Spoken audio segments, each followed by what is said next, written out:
성도 여러분, 오늘도 함께 말씀을 통해 하나님의 뜻을 깨닫는 하루가 되시길 바랍니다.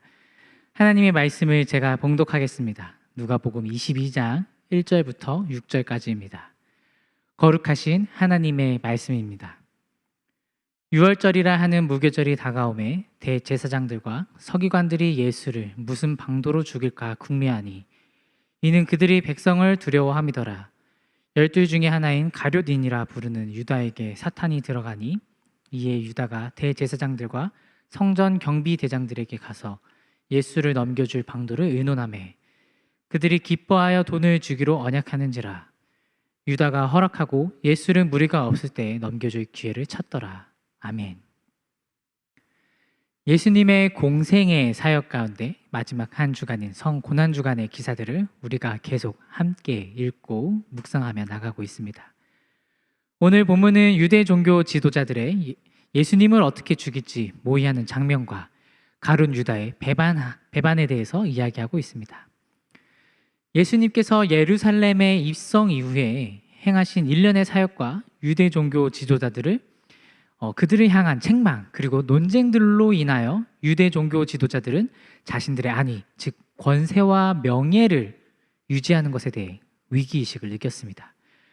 그리고 예수님에 대한 적개심이 활활 타오르게 되었습니다. 그래서 유대 종교 지도자들은 어떻게든 예수님을 잡아서 죽이고자 하였습니다. 2절을 살펴보면 예수를 무슨 방도로 죽일까 궁리한다고 표현하였는데 헬라어로 에제툰이라는 단어가 사용되었습니다. 이 단어는 그 무엇을 찾기 위하여 집요하게 노력하다라는 뜻을 가진 제테오라는 단어에서 미완료 과거형으로 사용되었습니다. 이 미완료 과거형이라는 것은 어떤 행동이 과거에서부터 반복적이고 지금까지 계속 이어진다는 뜻입니다. 대제사장들과 서기관들이 예수님을 죽일 방도를 예전부터 현재 시점까지 계속적으로 논의하고 집요하게 노력했다는 뜻입니다. 안타까운 것은 이들은 말씀을 연구하고 가르치는 사람들이었습니다. 그런데 말씀을 가르치고 연구하기보다 어떻게 하면 예수님을 죽일지 연구하는 것이죠. 말씀을 잘 알고 있었다면 예수님이 누구신지 잘 알았을 텐데 말이죠. 그런데 이들에게 문제가 하나 있었습니다. 바로 방법입니다. 예수님 주변에는 항상 언제나 많은 무리가 따르고 있었기 때문에 함부로 예수님을 잡아간다면 큰 소동이 벌어질 것이 뻔했습니다. 예수님을 메시아나 선지자로 알고 따르는 무리들의 소동은 충분히 예상할 수 있는 일이었고 이것에 대한 두려움이 예수님을 음해하려는 일에 항상 걸리는 걸림돌이었습니다. 그런데 그들에게 누군가 찾아갑니다. 바로 예수님의 제자 가룟 유다였습니다. 인류 역사상 가장 큰 배반 사건이며 인간이 얼마만큼 타락할 수 있는지를 보여주는 사건인 가룟 유다의 배반이 오늘 본문인 3절부터 6절까지 기록되어 있습니다. 모든 공간 복음이 모두 가룟 유다의 배반 사건을 기록하고 있는데 각각의 기록에 차이가 있습니다. 마태와 마가는 유다가 인간적 동기로서 돈을 좋아하는 가룟 유다의 성향을 기록을 했지만 누가는 사단이 가룟 유다를 배반하게 만들었다고 기록하고 있습니다. 궁극적인 원인이 바로 사단에 있다고 분명하게 지적하는 것이죠. 이러한 기록은 요한복음에 더 자세하게 나타납니다. 요한복음 13장 2절을 살펴보면 마음에 예수를 팔려는 생각을 넣었고 그리고 요한복음 13장 27절을 보면 사단이 그 속으로 들어갔다고 서술하고 있습니다. 누가는 예수님의 순환이 유다의 배신으로 시작되었다기보다 유대 종교 지도자로부터 가룟 유다까지 그 배후에 있는 사단에 의해서 시작되었음을 보여주는 것입니다. 가룟 유다는 제자들 중에서 비교적 똑똑했던 것으로 보입니다. 그래서 그는 세리 출신의 마태를 제치고 예수님 공동체의 돈괴를 맡았습니다. 이는 예수님이 그를 신임했다는 증거이기도 합니다.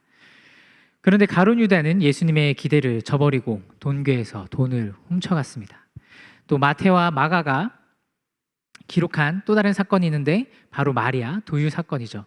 마리아가 값비싼 향유를 예수님께 부을 때 마리아를 꾸짖은 사람이 있었습니다. 바로 가룟 유다였습니다. 가룟 유다가 왜 비싼 향유를 팔아 가난한 사람에게 나누어 줄 생각을 못하고 허비하는가 라며 꾸짖었습니다. 그런데 정말 그가 가난한 사람을 생각해서 이런 말을 했을까요? 아닙니다. 성경은 그가 돈이 탐나서 그렇게 했다고 분명하게 말씀하고 있습니다. 성도 여러분, 사단이 예수님의 제자인 가룟 유다에게 들어갈 수 있었던 것은 그가 이렇게 불의한 재물을 사랑했기 때문입니다.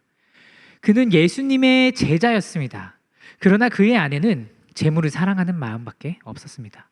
어떻게 보면 그는 예수님의 하나님 나라 사역에 관심을 둔 것이 아니라 그 안에 모여드는 재물에 더 관심을 두었을지도 모릅니다. 예수님을 따라다니는 많은 사람들과 그로 인하여 모이는 많은 재물들이 그의 관심사였던 것이죠. 종교 지도자들을 만난 다음에 가룟 유다의 관심은 어디로 갔을까요? 예수님을 어떻게 하면 대제사장들에게 넘길 수 있는지 호시탐탐 예수님이 무리와 떨어지는 기회에 그것에 관심을 두게 됩니다. 우리에게도 질문을 던질 수 있을 것 같습니다. 우리의 관심은 어디에 있습니까? 우리의 관심이 예수님을 향해 있다면 예수님을 끝까지 따르기 위해 내가 물리쳐야 할 것은 무엇입니까? 애초에 종교 지도자들과 가룟 유다가 하나님의 말씀에 가장 관심을 두고 살았다면, 하나님 나라에 대한 열망이 있었다면, 말씀을 잘 알고 있다고 하는 그들이 예수님이 누구인지 제대로 알았다면 마귀 사탄의 계략에 넘어갔을까요? 넘어가지 않았을 것입니다. 성도 여러분, 우리의 관심을 어디에 두고 이 세상을 살아가고 있습니까?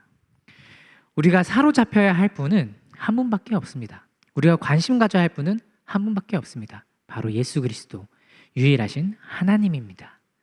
그럼에도 불구하고 우리는 세상을 살아가면서 재물과 명예, 권력에 사로잡혀 갈 때가 많습니다. 그리고 세상에 사는 사람들은 그것이 진리라고 생각하며 살아갑니다. 사실 재물이라는 것은 우리 삶 속에서 세상을 살아가는데 빠질 수 없는 존재입니다. 이것은 인정하지 않을 수가 없습니다. 그러나 중요한 것은 재물이 우리 하나님이 되는 것은 아닙니다. 재물이 모든 것을 해결해 줄 것 같지만 그렇지 않다는 것이죠. 그러나 많은 사람들은 이 세상을 살아가는데 재물이 하나님의 자리를 대신 차지하기 시작했고, 하나님은 없어도 살 수 있지만 재물이 없으면 살 수 없게 되었습니다. 그리고 많은 그리스도인들이 예수님을 믿는다고 고백하면서도 재물에 매여서 세상을 살아갑니다. 가룟 유다가 바로 이러한 모습이었을 것입니다. 하나님이 없고 재물이 그 안에 있어서 그 안에 사단이 들어갈 수 있었던 것입니다. 사단이 좋아하는 것은 하나님이 없는 것입니다. 하나님께로 향해야 할 관심이 다른 것으로 가는 것이죠. 유대 종교 지도자들과 가룟 유다를 한번 보십시오. 말씀에 대한 관심이 없다 보니 다른 곳에 관심이 갑니다. 그러다 보니 사단이 틈을 타 들어옵니다. 바로 예수를 죽일 계획을 세웁니다. 그리고 그 계획을 이루고 결국엔 가룟 유다는 죄의 대가를 치릅니다. 후에 이제 자신의 잘못을 뒤늦게 깨닫고 죽음으로 죄의 대가를 치르게 되었죠. 사랑하는 말씀사랑 공동체 성도 여러분, 우리의 관심이 다시금 하나님의 말씀 앞으로 나아가기 원합니다. 가룟 유다는 이기적인 자기 만족을 위해 재물만을 쫓다가 그것이 충족되지 않자 예수님을 팔아 넘겼습니다. 현세적인 만족에 관심을 두는 것이 아니라 영적인 만족을 추구하는 저와 여러분이 되시기를 바랍니다. 코로나로 인해서 우리의 삶은 점점 더 피폐해지고 어려워지고 있습니다. 그렇다고 말씀을 놓고 다른 곳에 눈을 돌리지 말아야 합니다. 찬송의 가사처럼 주 없이 살 수 없다고 고백하면서도 삶은 그렇지 않은 경우가 얼마나 많습니까? 사랑하는 성도 여러분, 우리의 삶의 주관자이신 우리 주님께 모두 맡기고 믿음으로 살아가며 이 어려움을 함께 헤쳐나가기 원합니다. 그렇기 위해서 우리의 관심의 우선순위가 먼저 말씀이 되어야 합니다. 그 말씀을 따라 예수님의 형상을 닮아가도록 노력을 해야 합니다. 우리가 점점 더 예수님을 닮아갈 때 하나님이 우리의 삶을 보호해 주시고 여러분의 삶을 지켜주시고 도와주실 것입니다. 어떤 상황에 있든지 이 세상에 버려질 것에 대한 열망과 미련을 버리고 하나님을, 우리 주님을 더 열망하시기를 바랍니다. 그리고 그 안에서 기쁜 소식이시며 복음이신 예수 그리스도를 매일의 삶 속에서 만나시기를 바랍니다. 기도하겠습니다. 하나님, 오늘 말씀을 통해 우리의 삶이 어디에 관심을 두고 살아가야 하는지 묵상하였습니다. 우리의 매일의 삶이 사단이 틈타지 않도록 우리의 모든 관심이 말씀이신 오직 하나님께로만 향하게 하옵소서. 어려운 시기를 믿음으로 잘 극복하여서 주님께 칭찬받는 말씀상 공동체가 되게 하옵소서. 감사합니다. 예수님의 이름으로 기도합니다. 아멘.